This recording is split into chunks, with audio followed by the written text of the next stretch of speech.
Поддршката е доказ дека Јавниот обвинител може да биде разрешен пред истекот на мандатот поради незаконито, нестручно и несовесно вршење на функцијата. Ова е единствената одредба во законот за СЈО која дава можност за предвремено разрешување, но не прецизира кој треба да ја иницира постапката. Републичкиот јавен обвинител Љубомир Јовевски го очекува тоа од Советот на обвинители.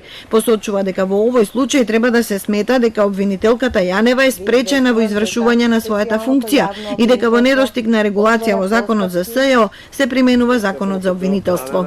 Специјалното јавно обвинителство согласно законот со кој е основано се уште има мандат.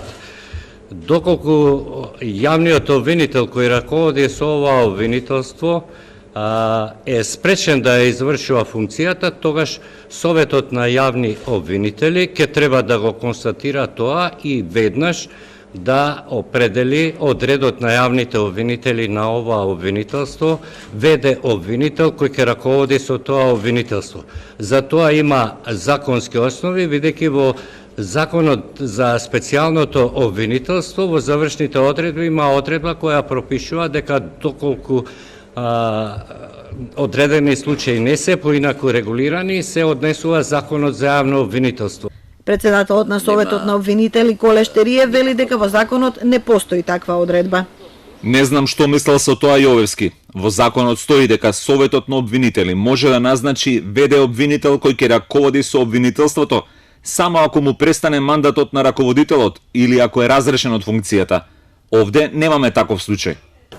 Штериев очекува официјално известување од јавното обвинителство за преземените активности во врска со Јанева, пошто секако ќе закаже седница на Советот.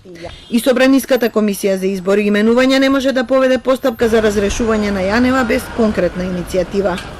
Доколку до собранието пристигне било каква иницијатива, веднаш ќе биде закажана седница на комисијата за избори и именувања.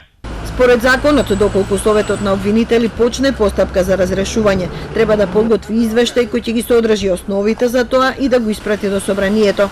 Ќе биде разгледан во комисијата за избори и именувања, пошто треба да се изјаснат 4 партии што ја предложија Јанева за прв човек на СЈО, а конечната одлука ја носат пратениците со двотретинско мнозинство.